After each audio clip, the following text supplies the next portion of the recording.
Laging sasabihin ng Panginoon, do not be afraid. Huwag kang matakot. Bakit?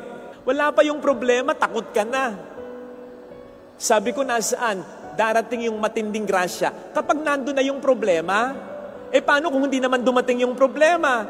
Masyado kang nag-aalala. Dumating man yung problema o nandyan man yung problema, masyado kang nag-aalala. Nandito pa lang. Nandito yung tsansa ng demonyo para talunin ka.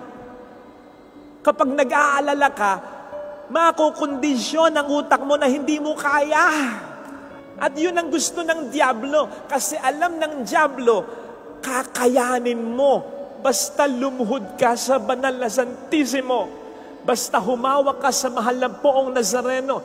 Basta magdasal ka sa mahal na Birhen ng Lazaret. Basta magrosaryo ka kakay. Alam yun ng demonyo.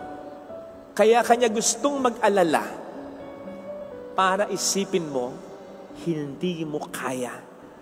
Dahil alam ng demonyo, pag naniwala kang kaya mo, hindi kanya makakaya. Kaya sa misang ito yung ipagdasal nating biyaya. Yes, pagdasal natin, Lord, maiwasan ko sana ang ganito, ganon na malalaking problema. Okay yun, valid yun. Valid yun. Pero ang idasal din natin, Lord, dumating man, tulungan mo ko at siguradong ito ay aking makakayanan. Basta sa tulong ng Panginoon, huwag nating kakalimutan yan. So madalas, ang pinaniniwalaan nating kasabihan, hindi ako bibigyan ng Panginoon ng problema na hindi ko makakayanan. Tama yan, pero hindi masyadong eksakto, kulang. Bakit? Isipin mo, ang sasabihin mo, hindi iaalaw ng Panginoon ang problema na hindi ko makakayanan. Hanggang saan bang ating kakayanan? May hangganan. Kaya kapag ang kakayanan natin at tayo lang ang ating pinanghawakan, kakabahan at kakabahan tayo. Kasi alam nating tayo ay may hangganan. Ang maganda, ganito ang ating kasabihang pangkapitan. Hindi ako bibigyan at hindi iaalaw ng Diyos na makaranas ako ng problema na hindi niya makakayanan. Doon, mas lalakas ang loob mo. Kasi anumang problema ang dumating sa iyo, alam mo, kalkulado ng Diyos. Sisiw sa Diyos. Parang yung sinabi niya, nung patay na yung bata, hindi patay yan, natutulog lang. Imagine, pagtulog lang kay Kristo, ganon kaliit ang kapangyarihan para kay Kristo ng kamatayan. Anong problema ang hindi natin makakayanan kung tayo ay kanyang tutulungan? Ito sana, mga kapatid, ang biyaya na ating panghawakan. Sabi nga ni St. Paul, if God is with us, who can be against us? Ilagay natin ang ating kanang kamay sa tapat ng ating puso.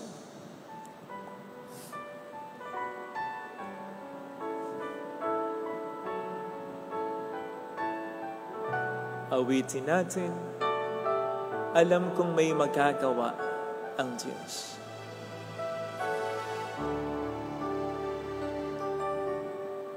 Alam kong may magagawa ang makapangyarihan siya. Alam kong may magagawa.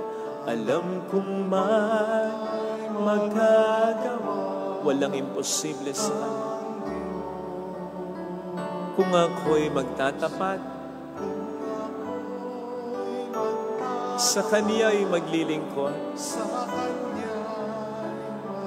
alam kong may magagawa ang Diyos.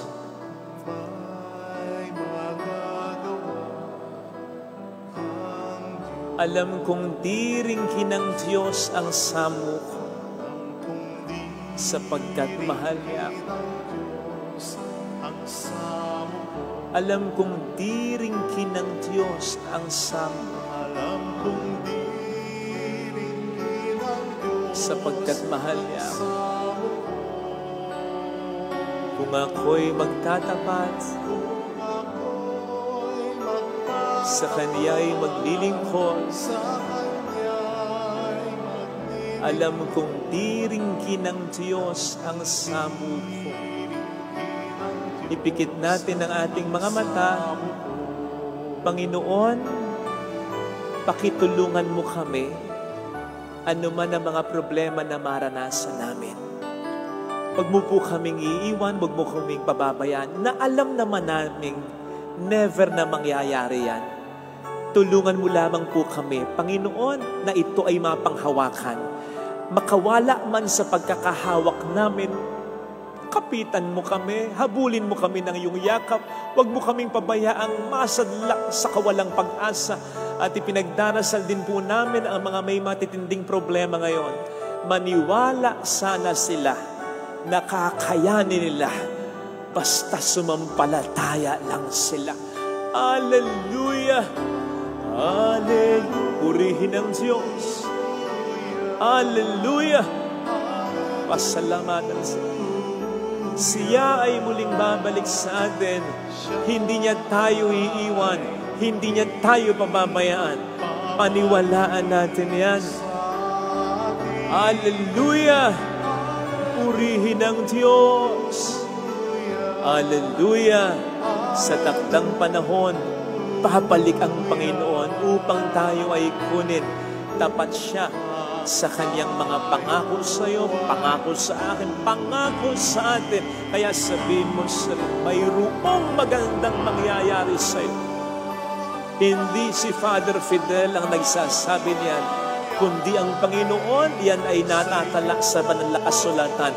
Sa mga pangungusap ng Panginoon na huwag kang matakot, hindi kanya pababayaan. He knows His plans for you. Mayroong magandang mangyayari sa iyo. Hindi ito positive thinking. Hindi ito pagkukondisyon sa sarili. Paniniwala ito sa Diyos na sa iyo nagsabi, kung lalapit kay Jesus.